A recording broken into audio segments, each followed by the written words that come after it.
पुण्यात्माओं, जब तक हम सत्संग नहीं सुनते तब तक हमें ये पता ही नहीं होता कि हम जो कर रहे हैं इसका उद्देश्य क्या है। मनुष्य जीवन जो हमें प्राप्त हुआ इसका टारगेट क्या है।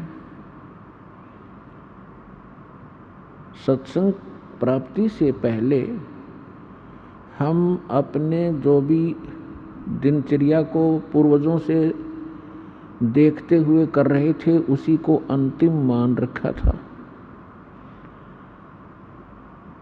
और जहाँ भी हम जाते थे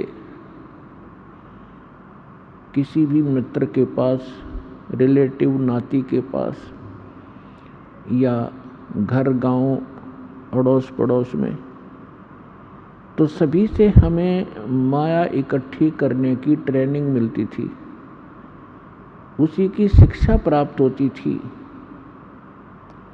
जिस कारण से हमने माया ही इकट्ठी करना एक टारगेट बना लिया था, जीवन का उद्देश्य मान लिया था।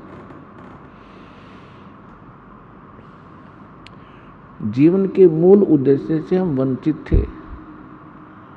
आत्मा के अंदर एक विशेष कसक उसी दिन से बनी हुई है जिस दिन से ये भगवान से बिछुड़ी थी, सतलोक से। तब तो हम गलती कराए अपनी बालक बुद्धि के कारण, अनजानपने में, क्योंकि वहां हमें सुख गना था, कोई दुख नहीं था। वहां दुख नाम की वस्तु नहीं थी। और यहाँ भी एक विशेष हमारे अंदर एक अवगुण है कि जब हम सुखी होते हैं परमात्मा से कोसों दूर होते हैं, और जब हम दुखी होते हैं तो परमात्मा को याद करते हैं।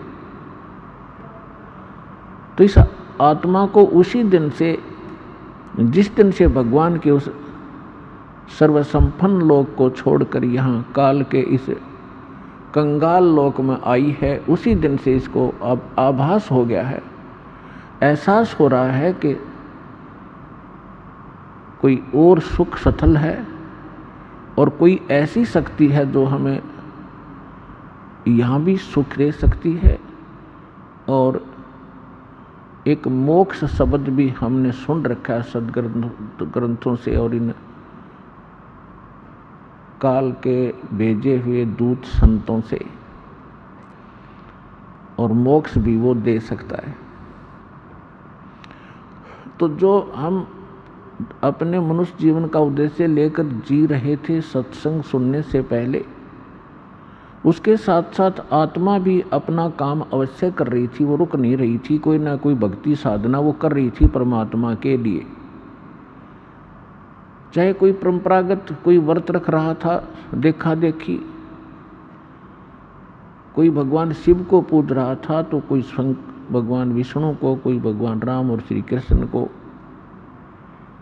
या कोई देवी देवताओं मंदिर मूर्ति अवश्य पूजा कर रहा था।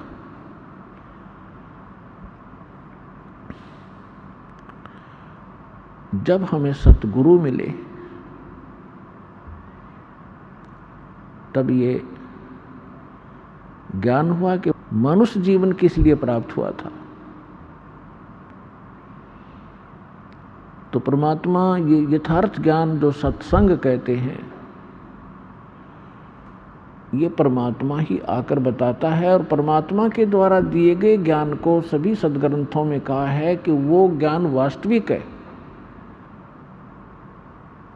और उसको सूक्ष्म वेदवत कहते हैं। श्रीमद् भगवत गीता अध्याय नंबर 4 के श्लोक नंबर 25 से लेकर 32 तक गीता ज्ञान दाता कहता है कि कोई साधक तो देवताओं की पूजा करता है, कोई स्वाध्याय ही करता रहता है, कोई योग अभ्यास हठ योग आदि करके अपनी संतुष्टि कर लेता है और ये समझ रहा होता है कि मैं जो साधना कर रहा हूँ ये पाप नाशक है। पाप नाशक मीन मोक्षदायक, पाप कटेंगे तो मोक्ष होगा। फिर तुरंत बताया है चौथे अध्याय के 32वें श्लोक में कि वास्तविक यथार्थ ज्ञान विस्तार के साथ सच्चिदानंद घन ब्रह्म की वाणी में कहा गया है।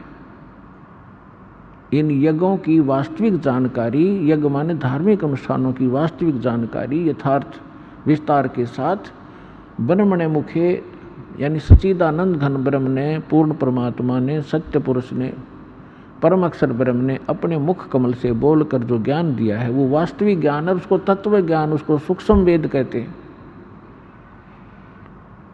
और उस ज्ञान के समझने के बाद फिर सभी कर्मों से मुक्त हो जाएगा।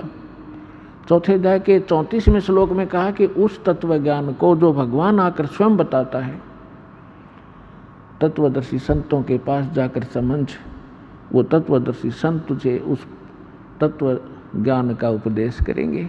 फिर जैसे वो बताएं ऐसे करना। यदि तुझे मोक्ष चाहिए और मेरे द्वारा बताए गए इस गीता ज्ञान के अंदर जो साधना मैं बताता हूँ, गीता अध्याय नंबर 8 के श्लोक नंबर 13 में अपना मंत्र बताता है, ओम इति एकाक्षरम ब्रह्म व्यवहारण माम अनुसमन यह परियाति तजन देहम स याति परमाम गति। मुझ ब्रह्म का एक ओम मंत्र है, नथिंग एल्स। और अंतिम श्वास तक जो इसका सिमरण करता हुआ शरीर छोड़कर जाता है वो इस ओम से मिलने वाली परम गति को प्राप्त होता है। ओम से मिलने वाली परम गति क्या है? ब्रह्मलोक। गीता अध्याय नंबर 8 के श्लोक नंबर 16 में कहा है कि ब्रह्मलोक पर्यंत, ब्रह्मलोक तक जितने भी साधक वहाँ गए हैं सभी पुनरावृत्ति में हैं, उनका जन्म मृत्यु सदा बना रहता है। गीता अध्याय नंबर 4 के श्लोक नंबर 5 और 9 में ये खुद कहता है कि अर्जुन तेरे और मेरे बहुत जन्म हो चुके हैं, तू नहीं जानता मैं जानता हूँ। गीता अध्याय नंबर 2 के श्लोक नंबर 12 में, गीता अध्याय नंबर 10 के श्लोक नंबर 2 में भी स्वयं कहता है कि अर्जुन मेरी उत्पत्ति को ये देवता लोग नहीं जानते क्योंकि ये मेरे से उत्पन्न हुए हैं। और ऐसा नहीं है कि तू और मैं और ये सभी जो सैनिक हैं, जनता है, पहले ना जन्मे हों, और ऐसा नहीं कि आगे फिर जन्म ना होगा। इति सिद्धम गीता ज्ञानदाता भी नासवान है, इसकी जन्म मृत्यु होती है। इसलिए ये कहता है जो ज्ञान मैं दे रहा हूँ इसके आधार से तो जन्म मृत्यु सदा बनी रहेगी। और यदि तू जन्म मृत्यु से पूर्ण मोक्ष चाहता है तो सच्चिदानंद घन ब्रह्म ने जो ज्ञान दिया है अपने मुख कमल से, वो तत्व ज्ञान सूक्ष्म वेद है। उस सूक्ष्म वेद को उन तत्वदर्शी संतों से जाकर समझ। और उसके पश्चात कहाँ जाएगा? गीता अध्याय नंबर 15 के श्लोक नंबर 4 में, गीता अध्याय नंबर 15 के श्लोक नंबर 1 से 4 में स्पष्ट किया है, तत्वदर्शी संत की पहचान भी बताई है कि उल्टे लटके हुए संसार रूपी इस वृक्ष के सभी विभाग जो बताएगा, तना कौन है, डार कौन है, शाखा कौन है, पत्ते क्या है, सवेदवित वो तत्वदर्शी संत है। उसके पश्चात परमेश्वर के उस परम पद की खोज करनी चाहिए जहाँ जाने के बाद साधक फिर लौट कर कभी संसार में नहीं आती, उनका पूर्ण मोक्ष होता है। गीता अध्याय नंबर 18 के श्लोक नंबर 62 में कहा कि अर्जुन तू सर्वभाव से उस परमेश्वर की शरण में जा, सच्चिदानंद घन ब्रह्म की शरण में जा, उसकी कृपा से ही तू परम शांति को और सनातन परम धाम को प्राप्त होगा, जहाँ जाने के बाद फिर लौटकर कभी संसार में जन्म मृत्यु में नहीं आएगा। तो जो प्रसंग चल रहा है कि यथार्थ ज्ञान परमात्मा ही स्वयं आकर बताते हैं, वो परम अक्षर ब्रह्म चारों वेदों में, और चारों वेदों का निष्कर्ष श्रीमद् भगवत गीता में, इनमें इनकम्प्लीट नॉलेज है, इनकम्प्लीट स्पिरिचुअल नॉलेज है, आध्यात्मिक ज्ञान है। जैसे मैट्रिक तक का जो सिलेबस होता है वो गलत नहीं होता, लेकिन वो MA BA और BSc में काम नहीं आता। इनकम्प्लीट है लेकिन गलत नहीं है। तो हमने पूर्ण मोक्ष के लिए उस सूक्ष्म वेद की आवश्यकता पड़ेगी। यजुर्वेद अध्याय नंबर 40 के श्लोक नंबर 10 मंत्र नंबर 10 में कहा है कि कोई तो परमात्मा को संभवात माने जन्म ले उत्पन्न होने वाला मानते हैं, जैसे श्री राम और श्री कृष्ण आदि 8-9 जितने अवतार हम मानते हैं ऐसे, और कुछ उसको असंभवात कहते हैं कि वो जन्म कभी लेता ही नहीं, निराकार है। परमात्मा कैसा है, साकार है या निराकार है, वो जन्म लेता है या नहीं लेता है, इसकी जानकारी तत्वदर्शी संत बताते हैं, उनसे सुनो। यानी वेद ज्ञान और गीता ज्ञान एक है। इसी प्रकार कुरान शरीफ के अंदर सूरत फुरकानी 25 आयत 59 से 52 से 59 में यही स्पष्ट किया है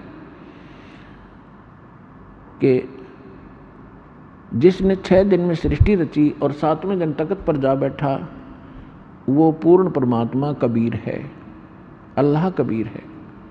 उसकी जानकारी किसी बाखबर से, तत्वदर्शी संत से पूछ लो तो कुरान शरीफ का ज्ञानदाता भी उस परमात्मा के बारे में परिचित नहीं है, ऑप्शन छोड़ देता है। इसलिए कुरान शरीफ का ज्ञान भी इनकम्प्लीट है, रॉन्ग नहीं है।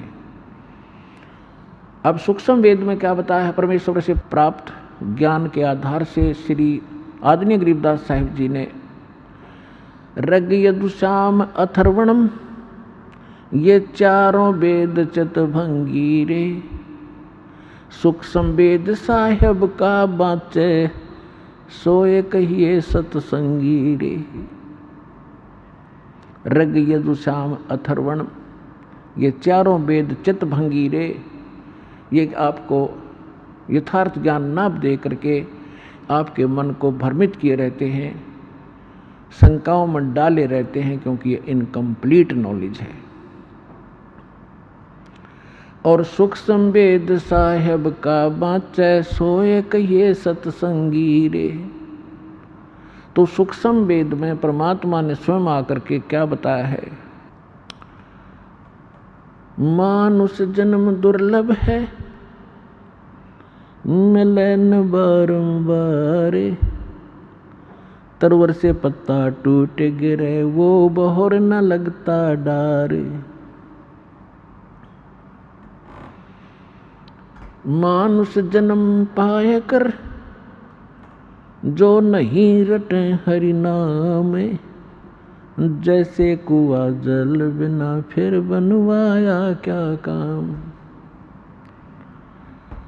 अब मनुष्य जीवन का जो उद्देश्य हम लेकर जी रहे थे, और जब तत्व ज्ञान होता है उसके बाद हमारे जीने का उद्देश्य क्या होता है, उसमें दिन और रात का अंतर हो जाता है।